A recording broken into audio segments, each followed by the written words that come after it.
لبوں پر حرف سارے جم گئے تھے، جبیں سجدے میں جا کر سو گئی تھی۔ سڑک نے تان رکھی تھیں ثنا نے، سڑک نے تان رکھی تھیں ثنا نے، ہوا بارود سے لپٹی ہوئی تھی، جو کرفیو لگ چکا سو لگ چکا تھا، میری بیمار ماں بھوکی پڑی تھی۔ گلی سنسان تھی، بچے کہاں تھے، در و دیوار پر ایک بے حسی تھی۔ گلی سنسان تھی، بچے کہاں تھے، در و دیوار پر ایک بے حسی تھی۔ لہو آنکھوں میں آ کر جم گیا تھا، لہو آنکھوں میں آ کر جم گیا تھا، نظر برقاب ہو کر رہ گئی تھی۔ مجھے محسوس ہوتا ہے یہ اکثر، مجھے محسوس ہوتا ہے یہ اکثر، وہ اگلی زندگی ساجد بھلی تھی۔ یہ مقطع میں نے آپ کو پیش کر دیا۔ دیکھیے کتنی بہترین غزل ہے آپ کی، تو اس کے اشعار کی تشریح بھی ہم پڑھ لیتے ہیں۔ دیکھیے، سفیر درد کی نوحہ گری تھی کہ تیری یاد کی وہ نغمگی تھی۔ تو شاعر یہاں پر نوحہ، دیکھیے جب ہم نے آپ کی خصوصیات، شعری خصوصیات کو پڑھا تو اس میں کیا لکھا تھا کہ آپ کے شاعری میں، آپ کے غزلوں میں عصر حاضر کا نوحہ نظر آتا ہے۔ تو اس غزل، یہ غزل بھی کیا ہے، بہترین مثال ہے اسی کی۔ تو یہاں پر جو نوحہ گری کی گئی ہے، شاعر کس طریقے سے بیان کر رہا ہے، ایک میں جو قاصد یعنی سفیر درد، سفیر کسے کہتے ہیں، قاصد کو کہتے ہیں۔ کس کا قاصد ہے یہاں پر، درد کا قاصد۔ سفیر درد کی نوحہ گری تھی، تو یہ جو دکھ میں بیان کر رہا ہوں وہ کیا ہے، وہ کہ تیری یاد کی وہ نغمگی تھی۔ تو شاعر اللہ رب العزت کے آگے جب بھی ہمیں درد ہوتا ہے، دکھ ہوتا ہے، تو ہم بیان کرتے ہیں، ہے نا، کس کے حضور بیان کرتے ہیں، اللہ رب العزت کے آگے بیان کرتے ہیں۔ تو اپنے درد کو، دکھ کو کس سے بیان کرنا ہے، ہمیں اللہ تعالیٰ کے حضور بیان کرنا ہے۔ تو شاعر اس میں بیان کر رہا ہے تیری یاد کی وہ نغمگی تھی، اے اللہ رب العزت تیری یاد کی جو نغمگی ہے وہاں پر میں اپنے نوحہ کو پیش کر رہا ہوں، تیرے آگے میں اپنے نوحہ کو پیش کر رہا ہوں، میرے دکھ کو میں بیان کر رہا ہوں۔ لبوں پر حرف سارے جم گئے تھے، جبیں سجدے میں جا کر سو گئی تھی۔ میرے جو لب ہیں وہ کیا ہیں، سل گئے ہیں، میرے لب پر سارے حرف جم کر رہ گئے ہیں، کہ جب ہمیں دکھ ہوتا ہے، تکلیف ہوتی ہے تو ہم کچھ بیان نہیں کر سکتے۔ تو الفاظ تو بے انتہا بہت سارے ہوتے ہیں ہمارے آگے کہ ہم بیان نہیں کر سکتے اس وقت، تو کہنے سے قاصر ہوتے ہیں، کچھ بھی کہہ نہیں پاتے۔ تو لبوں پر حرف سارے جم گئے تھے، جبیں سجدے میں جا کر سو گئی تھی۔ دیکھیے میں نے اپنے پیشانی کو کس کے آگے ٹکا دی ہے، اللہ رب العزت کے آگے میں نے اپنے دکھ کو بیان کرنے کے لیے اپنے سر کو جھکا دیا ہے، اپنی پیشانی کو جھکا دیا ہے۔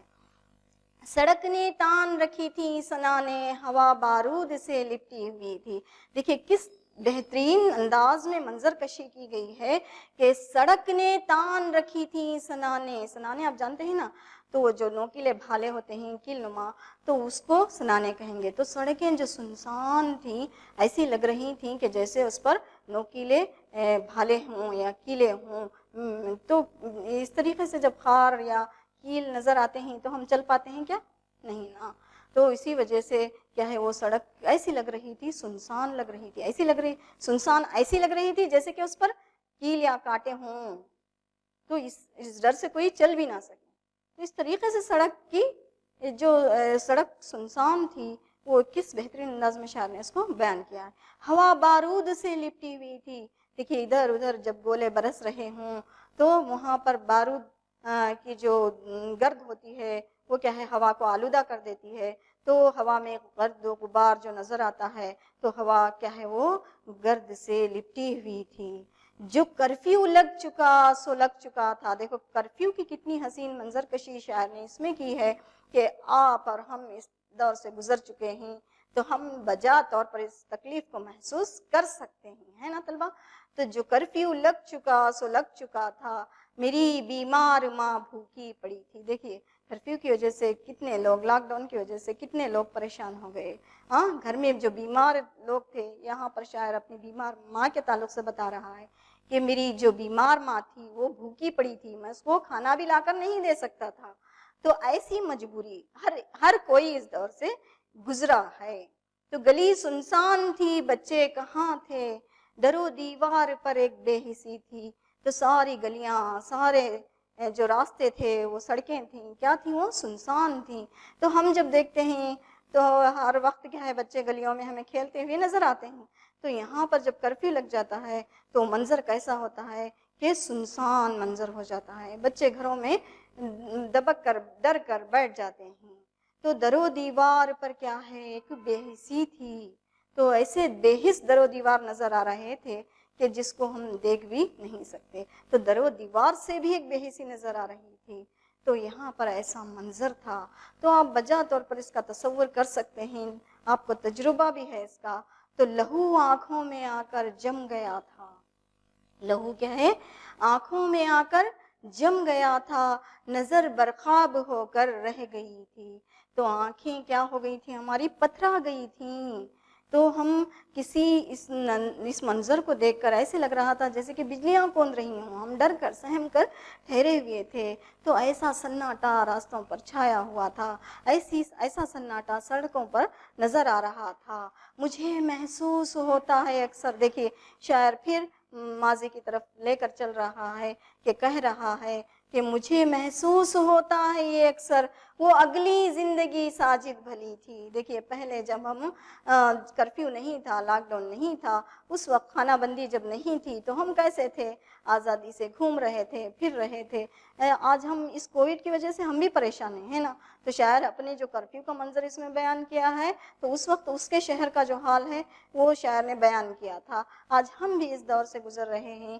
تو کرونا وائرس کے جو دور سے گزر رہے ہیں، آج ہمیں بھی اچھی طریقے سے معلوم ہو گیا ہے کہ خانہ بندی کیا ہے، لاک ڈاؤن کیا ہے، کرفیو کیا ہے نا. اچھی طریقے سے سمجھ میں آ گیا ہے. اس کی ساری پریشانیوں کو ہم جھیل رہے ہیں. تو یہ ساری چیزیں ہم بھی اچھی طریقے سے سمجھ سکتے ہیں. تو یہاں اسی درد کو، اسی نوحہ کو شاعر نے بیان کیا ہے. چلیے ہم ساجد حمید کی جو غزل ہے اس کو ترنم سے پڑھیں گے. ساجد حمید سماعت فرمائیے.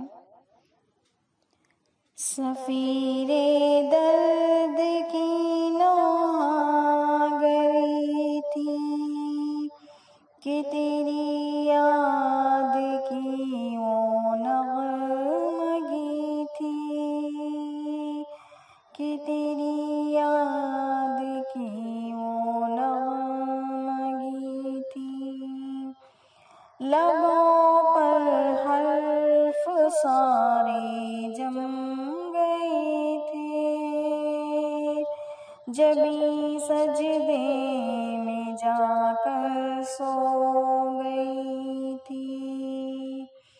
سڑک نے تان رکھی تھی ثنا نے، ہوا بارود سے لپٹی ہوئی تھی. جو کرفیو لگ چکا سو لگ چکا تھا، میری بیمار ماں بھوکی پڑی تھی، میری بیمار ماں بھوکی پڑی تھی. گلی سنسان تھی، بچے کہاں تھے. گلی سنسان تھی، بچے کہاں تھے. در و دیوار پر ایک بے حسی تھی، لہو آنکھوں میں آ کر جم گیا تھا، نظر برخواب ہو کر رہ گئی تھی. مجھے محسوس ہوتا ہے اکثر، مجھے محسوس ہوتا ہے